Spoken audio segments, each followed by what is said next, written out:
Namoz o'qigan ham o'qimagan ham bir xil yuraveradi dunyoda. Ro'za tutgan tutmagan bir xil nafas olib yuraveradi. Endi-chi? Endi ham bir xil bo'ladi ahvoli. Keyin ikkisi ham qabrga qo'yiladi. Endi nima boshlanadi bu yerda? Abadiy hayotning muqaddimasi. Mana bu yerda ularning holida barobar bo'ladi. Ikkalasi qabrga qo'yiladi. Ustidan tuproq tortiladi.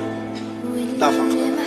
Eng ajib narsa shuki, qabrda yotgan mayyit uni ruhi tanasiga qaytarib kirgizilgandan keyin ustiga tuproq tashlayotganini eshitib qoladi. Birodalar, bir fikr ko'ringlar-da. Yotibsiz qabrda, zimiston, hech kim teshmaydi, qimirlolmaysiz, tuproq ustiga shop tashlayapti. Bugun turibdi oldimizda. Bu chiroyli jasadlarimiz chiriydi. Dunyolarimiz qolib ketadi. Bu yaxshi ko'rgan ayollarimiz, farzandlarimiz